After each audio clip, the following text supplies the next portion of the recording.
Michigan at the 41. What a hit! Ball's free on the ground.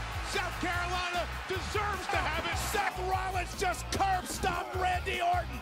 And with that curb stomp, the future is now. All right, guys, welcome to the 5-Star Podcast. I'm here with John Noble. We have had Jake the Snake Roberts. Yep. We had Lex Luger and Nikita Koloff, and now we've got the best of them all.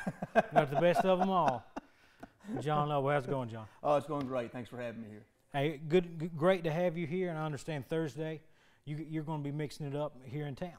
Yeah, we've got a Bluegrass Championship Wrestling event over at Buckhorn at the school it's a fundraiser for our basketball team over there. And yeah, I'm in the main event in a 3-way match for the Mid-Southern title. That's what I'm talking about. So it's at Buckhorn Gym. It's at Buckhorn Gym. If you've never been there, get some direction. get some directions. But I've been to several of them there. It's always fun, and I always hear that people around here say, "Man, there's nothing to do in town. There's nothing to do in the evenings." They blame crime and everything on it. But here we've got some good family entertainment on a weeknight. Absolutely.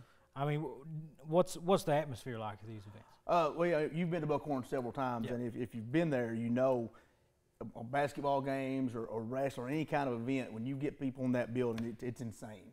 Fans go crazy.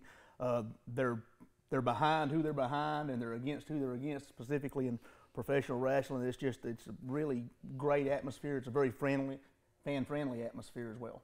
Oh yeah, we came down to Buckhorn last year, and we did it was the first ever live game there. Yeah, absolutely. And I was excited because my wife used to coach ball at Buckhorn, Mm-hmm.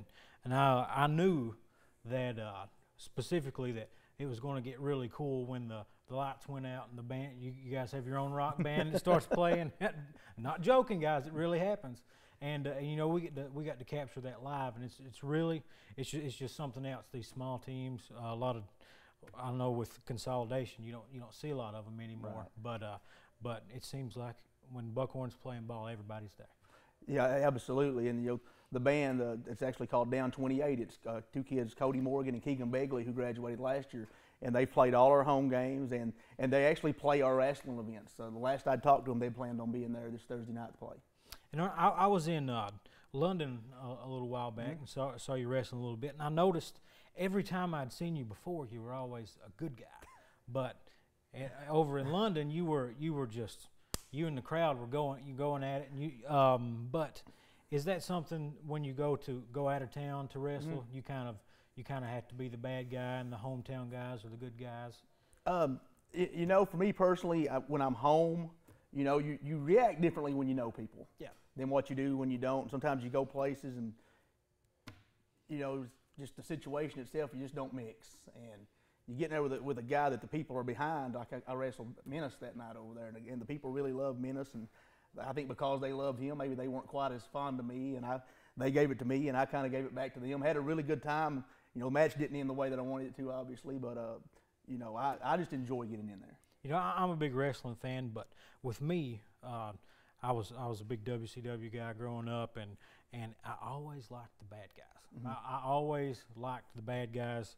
Everybody else seemed to like the good guys, but I always loved how Ric Flair would trick Sting into thinking that he's on him and with him, and then he'd turn on him and they'd stomp a hole in him. You know, is it easier to be a bad guy? It seems to me like it's a lot easier to get a rise out of somebody than it is.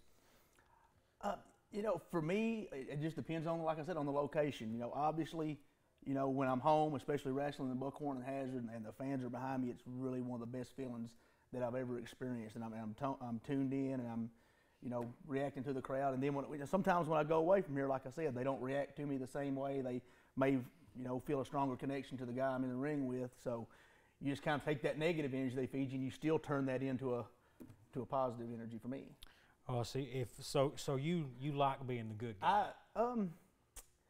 Or you just like whatever works? I like the energy. Yeah, I like the energy that comes from either way, from either reaction. Any reaction that you can get, any reaction I can get is a positive. If it's negative, you know, I will use that and turn it into a positive. And of course, if it's positive, it's all that much better. No doubt about it. So you're coaching at Buckhorn. Yes. Could be a big year for you guys coming up. I know the Knott County has has been been the team to knock off, and they've still got a good team coming up, but they've graduated off, you know, four or five really good players, and I mean elite level players, Division I players. So you guys think you got a shot at it this year? You know, we always feel like we have a shot. That's the thing about Buckhorn. We know we're going to do our absolute best no matter who we're playing, and we always feel like we have a chance even when other people don't. Now, this particular year, I think a lot of people kind of feel like we do about it.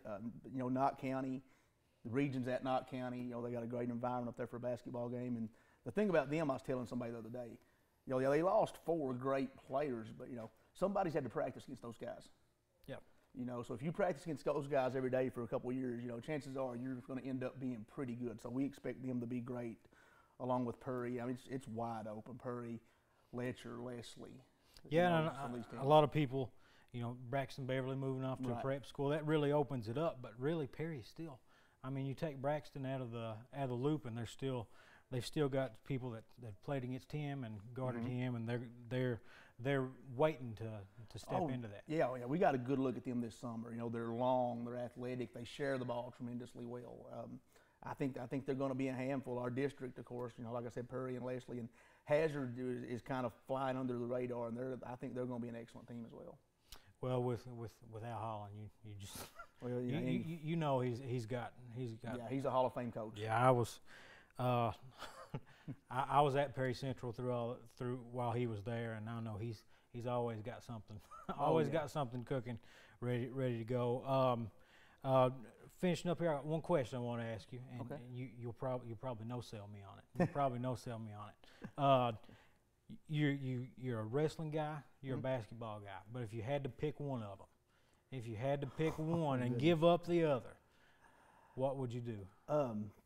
You know, obviously at this point in my life, you know, I would prefer to hold on to both of them. You know, I'm 41 years old. I'll be 42 shortly.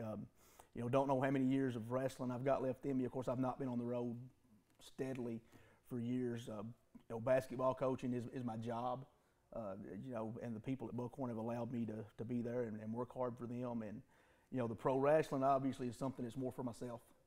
And I love that, and I wouldn't be who I am, which that might not even be a good thing. I don't know, but I wouldn't be who I am without the professional wrestling. But you know, obviously, you know, for me to make a living for my family at this point, for me, you know, you'd probably have to stick with the coaching. But I'm gonna do both for as long as the good Lord will allow me to do it. Well, I heard that. Well, we thank you for stopping by, John. We're gonna hear from Beau James in a minute, and good luck Thursday.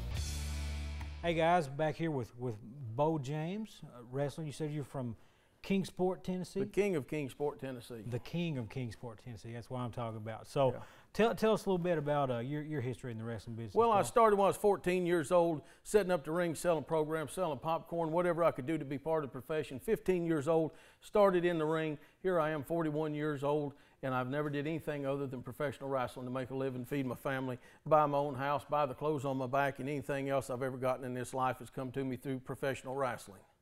Well, I'd say that's a dream for a lot of people. A lot of people aren't that lucky. You know, they have to supplement their wrestling habit with something else. So you're lucky enough to just.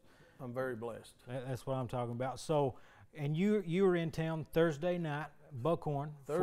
Thursday night, going to be a big tag match. Myself and Vic the Bruiser taking on Perry County's own Eddie Browning and Earl Fields, who need to be recognized for their work in the community, their work with children, their work at school, graduating college, because you're not going to be able to recognize them come Friday morning. That's what I'm talking about. So you're telling me that that they don't have a chance of winning? Not a chance. Nobody from Kentucky has ever beat anybody from Tennessee. You know, when Daniel Boone left North Carolina to come over here, he come through Tennessee first, and he just kept on a truck until he got to Kentucky, and he stopped in Kentucky. You know why? Why is that? He ain't tough enough to live in Tennessee, and he knew that. Well, I will call up Earl and Eddie, and I will see what they got to say about that, because I think they'll have a rebuttal for you. Oh, well, I hope so, and I hope Thursday night people come out and see. You know, I'm not only a professional wrestler, 2-time published author, 5-star ratings on Amazon. I have traveled this country. I've been presented the Legends Award from the Gulf Coast Wrestling Reunion, Mobile, Alabama, from Paul Bear himself. Give us the award. 2 years ago, we were honored me and my wife in Las Vegas, Nevada. The Cauliflower Alley Club presented us with a Lifetime Achievement Award. We're not a couple of local yokels. Vic the Bruiser's pretty famous for whipping 2 men in one day. When we get to Buckhorn Thursday night, we're going to show you just how you beat 2 men in one day when we lay an East Tennessee dog whipping on 2 of Perry County's very own. Well, as a Perry County man, I can tell you got your work cut out for you. But I think I'm going to buy a ticket just to see how close you can come. Well, I hope so, and I hope everybody out there watching buys a ticket. Proceeds are going to help a good cause over here, and it's not every day you get to see somebody like Beau James come to Buckhorn, Kentucky. You know, most places I go, I get no less than a 15.5 minute standing ovation. Men stand there with tears in their eyes, and women faint, and kids do cartwheels because they know they're seeing greatness when I get in the ring. Well, Beau, I look forward to seeing you Thursday. Thursday night, be ready.